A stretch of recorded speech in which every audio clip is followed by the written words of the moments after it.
दोस्तों, आप सभी लोगों ने तो नीम करोली बाबा के बारे में जरूर सुना होगा, लेकिन उत्तराखंड में एक ऐसे भी बाबा थे जिनकी शक्तियां नीम करोली बाबा की शक्तियों से भी काफी ज्यादा पावरफुल थी। और उन्हीं बाबा का नाम महाअवतार हैड़ा खान बाबा था। हैड़ा खान बाबा का सर्वप्रथम जिक्र 1860 में आया था, जब हैड़ा खान के निवासियों ने बाबा को अचानक प्रकट होते हुए देखा था। हैड़ा खान बाबा को महाअवतार इसलिए कहा जाता है क्योंकि हैड़ा खान बाबा किसी स्त्री के पेट से पैदा नहीं हुए थे, बल्कि ये अचानक प्रकट हुए थे। इसलिए इनके नाम के आगे महाअवतार हैड़ा खान बाबा लगाया जाता है। दोस्तों, मैं आपको एक चीज बता दूं कि महाअवतार उनके आगे लगाया जाता है जो किसी स्त्री के पेट से नहीं होते हैं, और अवतार उनके आगे लगाया जाता है जो किसी स्त्री के पेट से पैदा हो। इसलिए हैड़ा खान बाबा अचानक प्रकट हुए थे, तो इसीलिए इनके नाम के आगे महाअवतार हैड़ा खान बाबा लगाया गया। दोस्तों, हैड़ा खान बाबा के बारे में जानने से पहले हम हैड़ा खान के बारे में थोड़ा सा जान लेते हैं। हैड़ा खान का नाम हैड़ा खान इसलिए पड़ा क्योंकि यहाँ हरड़ के पेड़ों की खदान थी। इसी वजह से इस जगह का नाम हैड़ा खान रखा गया।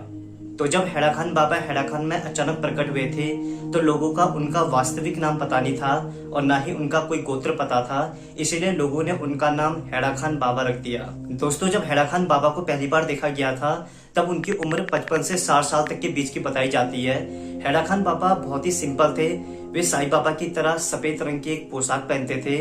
ना ही वे खाते थे, ना ही वे कुछ पीते थे, और कुछ लोगों ने तो ये भी क्लेम किया कि हैड़ा खान बाबा कभी सोते भी नहीं थे। हैड़ा खान बाबा का सर्वप्रथम चमत्कार तब माना जाता है जब वो बद्रीनाथ मंदिर के थोड़ी ही दूर पर एक ध्यान मुद्रा में बैठे होते हैं और तपस्या कर रहे होते हैं। बद्रीनाथ मंदिर का एक पुजारी सभी लोगों को वहाँ प्रसाद देता है। उन लोगों को, जो लोग वहाँ तपस्या कर रहे होते हैं या जो लोग ध्यान कर रहे होते हैं, तो सभी लोगों को प्रसाद देता है। तभी हैड़ा खान बाबा की बारी आती है। तो जैसे वो हैड़ा खान बाबा को प्रसाद देने के लिए जाते हैं, तो हैड़ा खान बाबा उस प्रसाद को लेने के लिए मना कर देते हैं। तभी वो पुजारी बिल्कुल आश्चर्य में आ जाता है और वो वापस उस प्रसाद को लेकर बद्रीनाथ मंदिर के जो मुख्य पुजारी होते हैं उनको प्रसाद देता है और कहता है कि एक तपस्वी ने इस प्रसाद को लेने को मना कर दिया। तभी वो मंदिर का मुख्य पुजारी उसी प्रसाद को लेकर हैड़ा खान बाबा के सामने जाता है और उनसे कहता है कि आप इस प्रसाद को ग्रहण करें, लेकिन तब भी हैड़ा खान बाबा मना कर देते हैं। उस टाइम पर उस मुख्य पुजारी को इतना बुरा लगता है, वो ये सोचते हैं कि एक तपस्वी होकर तुम एक प्रसाद को लेने से मना कर रहे हो, और वो बहुत ही बेरुख मन से वो वापस बद्रीनाथ मंदिर को चले जाते हैं। उसके बाद वही पुजारी पूरा आश्चर्य में रहता है और वो ये सोच में पड़ जाते हैं कि आखिर इस पुरुष ने क्यों हमारे प्रसाद को अस्वीकार किया। उसके बाद वही जो मेन पुजारी होता है वो रात के समय सोता है। तभी उसे एक सपना आता है और वो सपने में देखता है कि लक्ष्मी माता उनसे कहती है कि जिनको आप प्रसाद दे रहे थे वो कोई साधारण मनुष्य नहीं है, बल्कि वो साक्षात शिव का अवतार है। इसीलिए उन्होंने आपसे प्रसाद लेने को मना कर दिया। उनको प्रसाद सिर्फ मैं ही दे सकती हूँ, और जब आप उनको प्रसाद देने जा रहे थे तो उसी समय मैंने वो प्रसाद उनके हाथ में रख दिया था, जिसे उन्होंने सप्रेम रूप से स्वीकार कर लिया था। वो आपके हाथ से प्रसाद नहीं ले सकते। तभी मंदिर के मुख्य पुजारी सुबह उठते हैं तो वो आश्चर्य में रह जाते हैं, क्योंकि उनकी लाइफ में पहली बार ऐसा था कि जब भगवान उनके सपने में आकर उनको बताते हैं कि जिसको तुम प्रसाद देने जा रहे थे वो स्वयं शिव जी के अवतार है। तब वो पुजारी भाग भाग कर जाता है और हैड़ा खान बाबा के पैर पकड़ लेता है और उनसे माफी मांगता है कि आज के बाद ऐसी भूल मुझसे कभी नहीं होगी, और उनके बारे में वो सब लोगों को बताता है कि यहाँ एक शिव का अवतार है। बद्रीनाथ मंदिर के बाद हैड़ा खान बाबा के बारे में बहुत सारी किंवदंतियां फैली। जैसे कुछ लोग कहते थे कि उन्होंने हैड़ा खान बाबा को आसमान में उड़ते हुए देखा था। कुछ लोग ये कहते थे कि हैड़ा खान शिव जी के अवतार है। कुछ लोग ये कहते थे कि हैड़ा खान अश्वत्थामा के अवतार है। जितने लोगों ने उन्हें देखा, जितने लोगों ने उनसे मुलाकात करी 1870 के समय में, तो सभी लोग कुछ ना कुछ कहते थे, लेकिन सभी लोग का एक कॉमन सी बात होती थी कि सभी लोग उन्हें भगवान के रूप में देखते थे। इन्हीं में से एक रिटन डॉक्यूमेंट राइटर इंद्राचंद जोशी के द्वारा मिलता है। वे अपनी बुक में लिखते हैं कि हैड़ा खान बाबा से जब उन्होंने पहली बार मुलाकात करी थी तो हैड़ा खान बाबा की ना तो उन्हें छाया दिखी, और जब वो हैड़ा खान बाबा से बात करते करते चलते थे तो उनकी ना तो छाया पड़ती थी और ना ही उनके पैरों के निशान पड़ते थे। और जब हैड़ा खान बाबा उनके सामने बैठते थे तो उन्हें उनके पैरों में 8 सिद्धियां और 9 निधियां दिखती थी। दोस्तों, वो जमाना इतना पुराना था, लेकिन उस समय उत्तराखंड में जितने भी फेमस बाबा थे, जैसे सोमवारी बाबा, नानतीन बाबा और नीम करोली बाबा, ये भी सभी हैड़ा खान बाबा की प्रसिद्धियों के बारे में जानते थे। और कई बार नीम करोली बाबा ने हैड़ा खान बाबा के मंदिर बनाने की भी बात कही थी। कहा यह जाता है कि हैड़ा खान बाबा 1922 के समय में अपने कुछ भक्तों के सामने काली और गौरी नदी के संगम के बीचों बीच अदृश्य हो गए थे, तब उनकी उम्र महज 62 साल बताई जाती है। जब हैड़ा खान बाबा अदृश्य हो रहे थे तब उन्होंने अपने भक्तों से ये भी कहा था कि मैं जल्दी वापस लौटूंगा और तब तक आप मेरा इंतजार करना। हैड़ा खान बाबा के प्रमुख शिष्य महेंद्र महाराज थे। कहा यह जाता है कि जब हैड़ा खान बाबा अदृश्य हुए थे तो उन्होंने महेंद्र महाराज को कुछ दिव्य शक्तियाँ भी दी थी, जहाँ उन्होंने भी अपनी दिव्य शक्तियों से काफ़ी सारे लोगों का भला करा। कुछ लोग ये बताते हैं कि जब उनके शिष्य ने हैड़ा खान बाबा की मूर्ति बनाने का ऑर्डर दिया और जब वो उस मूर्ति को मंदिर में स्थापित कर रहे थे तो मूर्ति स्थापित करने से महज 12 घंटे पहले हैड़ा खान बाबा की मूर्ति में से एक दिव्य शक्ति निकलती है और वो शक्ति सभी लोगों के सामने से होते हुए महेंद्र महाराज जी के घर चली जाती है। और उस दृश्य को काफ़ी लोगों ने देखा था, जहाँ एक दिव्य शक्ति मतलब एक मोमबत्ती की लौ के समान वो इस तरीके से जा रही थी उनके कमरे में कि ऐसा लग रहा था कि जैसे हैड़ा खान बाबा यहाँ रुकना पसंद नहीं कर रहे हैं, वो कहीं और जाना पसंद कर रहे हैं। और उस दिव्य शक्ति को वहाँ तमाम बैठे काफ़ी सारे लोगों ने देखा था। तब महेंद्र महाराज ने ये सोचा कि हैड़ा खान बाबा यहाँ रहना पसंद नहीं कर रहे हैं, तब उन्होंने हैड़ा खान बाबा की मूर्ति को वृंदावन में स्थापित करा।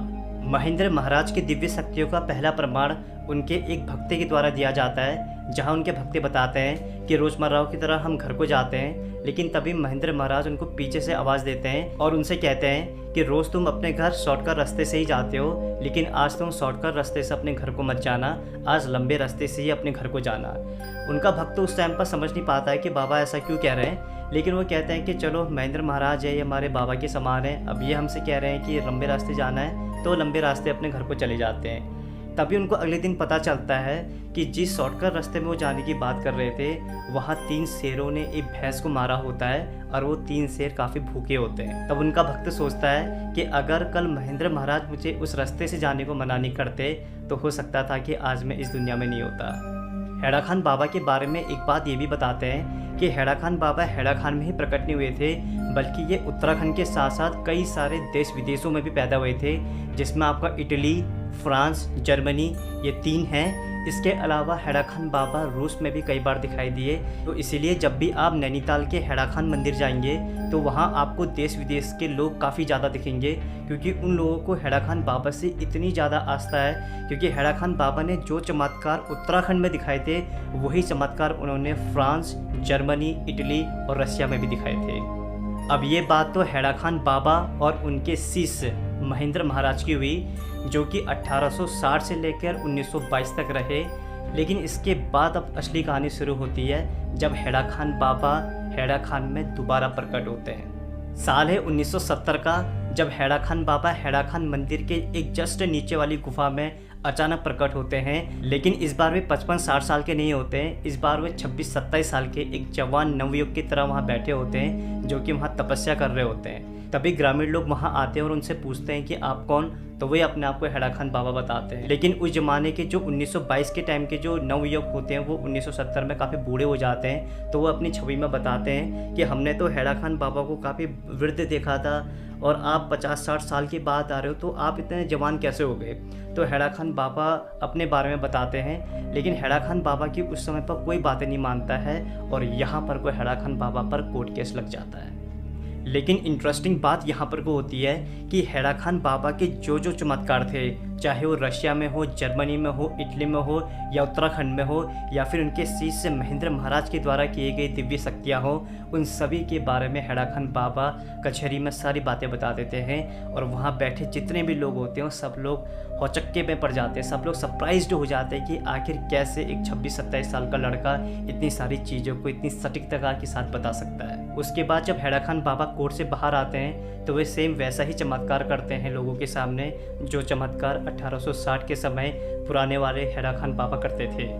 तो दोस्तों, इससे प्रूफ ये होता है कि जो 1860 में जो हैड़ा खान बाबा प्रकट हुए थे, फिर ही हैड़ा खान बाबा एक नए रूप में करीब 100 सालों के बाद प्रकट होते हैं। और वो जगह होती है माउंट कैलाश में एक छोटी सी गुफा, जहाँ हैड़ा खान बाबा 25 से 26 साल की एज में प्रकट होते हैं। नए वाले हैड़ा खान बाबा ने भी कई सारे चमत्कार करे और उन्होंने अपने बारे में ये भी बताया था कि वे सिर्फ 14 साल तक के लिए आ रखे हैं, जैसे ही उनको 14 साल कंप्लीट होंगे तो वो यहाँ से गायब हो जाएंगे। इन्हीं 14 सालों में हैड़ा खान बाबा ने कई धार्मिक कार्य भी करे। उन्होंने कई सारे मंदिरों का निर्माण भी करा और भगवान की शक्तियों का स्मरण भी कराया। दोस्तों आपको जानकर हैरानी होगी, लेकिन 1984 के समय में उस जमाने के मशहूर एक्टर शम्मी कपूर भी हैदर खान बाबा से मिलने के लिए मुंबई से दिल्ली, दिल्ली से फिर उत्तराखंड आए थे। और वे हैदर खान बाबा से इतने ज़्यादा इन्फ्लुएंस हुए कि उन्होंने उसके बाद से शिकार, शराब ये सारी चीज़ें पीना छोड़ दिया था। और मज़े की बात तो ये भी है कि उस ज़माने के मशहूर एक्टर शम्मी कपूर ने अपने एक बेटे की शादी भी इसी हैदर खान मंदिर में करी थी। अभी हैदर खान बाबा के 3 मंदिर हैं। पहला मंदिर इनका हैदर खान में ही है, दूसरा मंदिर इनका सिद्धाश्रम यानी अल्मोड़ा में है, और तीसरा मंदिर इनका कटघरिया में है जो कि हल्द्वानी में स्थित है।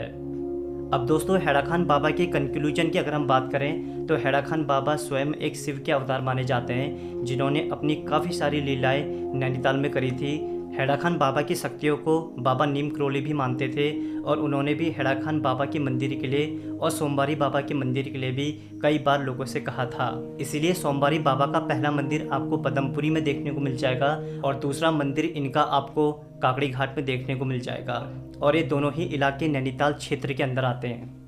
तो दोस्तों चाहे बात 1860 के हैदर खान बाबा की हो या फिर 1970 के हैदर खान के बाबा की हो, दोनों बाबा एक ही थे, लेकिन कम पॉपुलैरिटी होने की वजह से लोग आज भी उनके बारे में बहुत कम जानते हैं। सिर्फ हैदर खान के निवासी या फिर अल्मोड़ा नैनीताल के लोग ही उनको जानते हैं। तो दोस्तों जब भी आप नैनीताल आते हैं तो आप हैदर खान बाबा के मंदिर जरूर जाइए, क्या पता वहाँ भी आपको हैदर खान बाबा देखने को मिल जाए, क्योंकि कहा यह जाता है कि अगर आप सच्चे मन से हैदर खान बाबा के प्रति श्रद्धा रखकर उनके मंदिर में जाएंगे तो क्या पता आपको हैदर खान बाबा दर्शन भी दे दें। आजकल की दुनिया फेक बाबाओं को बहुत मानती है, लेकिन अगर हम उस ज़माने की बात करें जब उन बाबाओं को ना किसी पैसे की ज़रूरत होती थी, ना ही किसी माइक, ना ही किसी यूट्यूब चैनल, ना ही किसी पब्लिसिटी की ज़रूरत पड़ती थी, और वो उस ज़माने से ही काफ़ी पॉपुलर थे। उनके पास वास्तव में दैवीय शक्तियाँ हुआ करती थी जो आजकल के फेक बाबाओं के पास बिल्कुल भी नहीं होती है। आजकल के फेक बाबाओं पर श्रद्धा रखने से पहले आप नीम करोली बाबा, सोमवारी बाबा, हैदर खान बाबा या नंदिन बाबा इनके वहाँ ज़रूर जाइए, क्या पता आपको वहाँ जाकर कुछ ऐसी शक्ति मिल जाए जिससे कि आपका भला हो जाए। तो दोस्तों महाअवतार हैदर खान बाबा की ये वीडियो अगर आपको पसंद आई हो तो इसे लाइक ज़रूर कीजिएगा, साथ ही साथ इसे दोस्तों के साथ शेयर भी ज़रूर कीजिएगा ताकि आजकल के लोग भी हैदर खान बाबा के बारे में जान सके। तो दोस्तों आज के एपिसोड में बस इतना ही। मैं हूं आपका दोस्त संदीप, फिर मिलेंगे एक नई एपिसोड में। तब तक के लिए नमस्कार दोस्तों।